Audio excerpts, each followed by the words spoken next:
চামচ দিয়ে কিন্তু ঘেটে নিচ্ছিলাম, চামচ দিয়ে ভালোভাবে খাচ্ছে না বলে ওই জন্য আমি চিন্তা করলাম যে তাহলে আমি দুটো গামলা দিয়ে একসঙ্গে মিক্সড করে নিই। নমস্কার বন্ধুরা, আপনারা কেমন আছেন? শুভ সকাল। আমার জ্যোৎস্না ইউটিউব চ্যানেলে আপনাদের সকলকে জানাই স্বাগত। অন্যদিন কিন্তু আপনাদের সামনে রান্নার ভিডিও নিয়ে আসি, কি দেখা যাচ্ছে খাবার ভিডিও নিয়ে আসি, কি অন্য অন্য ভিডিও কিন্তু আপনাদের সামনে নিয়ে আসি। আজকের এতটা গরম পড়ছে, মনে মনে চিন্তা করলাম যে একটু লস্যি বানাই, খুবই ইচ্ছা করে। আমার খোকাও বলছে যে মা ঠিক আছে, তাহলে আমরা একটু লস্যি বানানো যাক গরমের ভিতরে। ওই জন্য কিন্তু আমার খোকা বলছে বলে এরপর আমি মনে মনে চিন্তা করলাম, ওই জন্য কিন্তু লস্যি বানাবো বলে সব কিছু রেডি করে বসে গিয়েছি। গ্লাসের ভিতরে অল্প অল্প করে কিন্তু কলের জল নিয়েছি। এই থালাটা প্রথমে নিয়েছি, কেননা এটা তো আবার ফ্রিজের ভিতরে রেখে দিতে হবে। ওই থালা ধরে কিন্তু ফ্রিজের ভিতরে রেখে দেবো, ওই জন্যই থালাটা নিয়েছি। আর তার সাথে কিন্তু 3 জন মানুষ আমরা 3টি গ্লাস নিয়েছি, কলের জল নিয়েছি অল্প করে। নেবার পরে কিন্তু দেখা যাচ্ছে একটু কিন্তু এই দইয়ের যে এই দই কাটা যে জল আছে, এই জল কিন্তু অল্প অল্প করে দিয়ে দিলাম এটা এই কলের জলের ভিতরে। এবার কিন্তু আমি এর ভিতরে কিন্তু পরিমাণ মতো লবণ দেবো, পরিমাণ মতো চিনি দেবো, পরিমাণ মতো দই দেবো। তা দেখুন বন্ধুরা, গ্লাসের ভিতরে তো ফাটানো সম্ভব না, ওই জন্য কিন্তু আমি গ্লাসের জলগুলো কিন্তু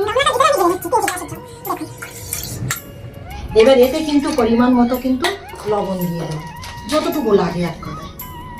দেখা যাচ্ছে 3টি গ্লাস, তো 3টি গ্লাসে যে এতটুকু লাগবে সেই এতটুকু কিন্তু এই দিয়ে দিলাম। এবার দেখা যাচ্ছে 3 চামচ করে, মানে একটা গ্লাসে 3 চামচ করে চিনি দেবো, মানে তাহলে 9 চামচ চিনি দিতে হবে।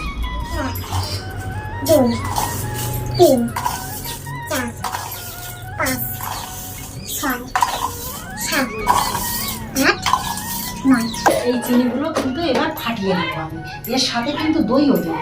আগে প্রথমে চিনিগুলো ফাটিয়ে নিচ্ছি। দেখুন বন্ধুরা, নতুন বানাচ্ছি তো, কোনোদিন তো এখনো বানাইনি। এবার মনে মনে চিন্তা করলাম যে গরম তো পড়ছে ভীষণ, তা আমার খোকাও বলছে যে মা তুমি একটু লস্যি বানাও, ওই জন্যই কিন্তু আমি লস্যিটা বানাচ্ছি। তা কীভাবে বানাচ্ছি আপনারা প্রথম থেকে পুরোপুরি দেখুন, দেখলে আপনারা বুঝতে পারবেন।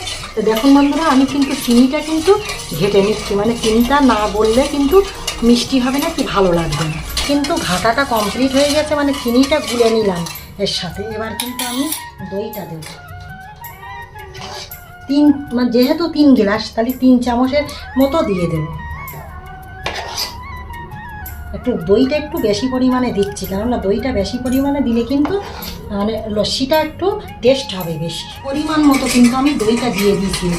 দেওয়ার পরে কিন্তু সাথে কিন্তু বড় চামচ দিয়ে কিন্তু ঘেটে নিচ্ছি, একদম ভালোভাবে মিক্সড করে নেব। মিক্সড করার পরে কিন্তু আমি ফ্রিজের ভিতরে রেখে দেবো, কেননা ফ্রিজের ভিতরে রেখে দেওয়ার পরে এটা ঠান্ডা হয়ে গেলে এটা দেখা যাচ্ছে বরফ দিলে হয়, বরফ আছে কিন্তু বরফটা দিইনি, কেননা যেহেতু আমরা বাড়ি খাবো তো ওই জন্যই বরফটা দিলাম না। বরফ দিলে দেখা যাচ্ছে একটু ঠান্ডা লেগে যায় কি, ওই জন্যই বরফটা দিলাম না।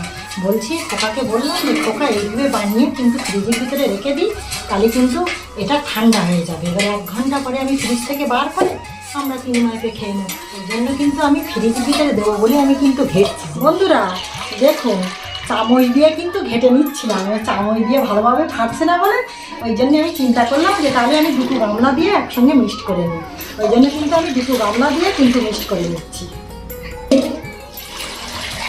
বন্ধুরা আমার লস্যি বানানো কিন্তু কমপ্লিট হয়ে গিয়েছে। এবার আমি কিন্তু গ্লাসের ভিতরে ঢালছি, ঢেলে কিন্তু আমি ফ্রিজের ভিতরে দিয়ে দেবো।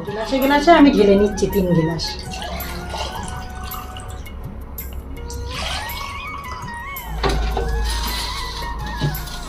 কাজ করে আবার চলে এসেছি। এবার কিন্তু আমি ফ্রিজের ভিতর থেকে আমি বার করব, বার করে কিন্তু লস্যিটা আপনাদের দেখাবো।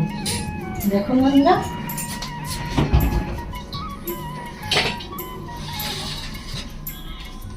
এবার খেয়ে দেখা যাক যে কেমন টেস্ট লাগে। ফাটাফাটি হয়েছে। আর বন্ধুরা মেলা কিছু আপনাদের সঙ্গে বলবো না, লস্যি বানানোটা যদি পছন্দ হয় আপনাদের অবশ্যই কমেন্টে জানাবেন, পরবর্তীতে অবশ্যই দেখা হবে মন নিয়ে।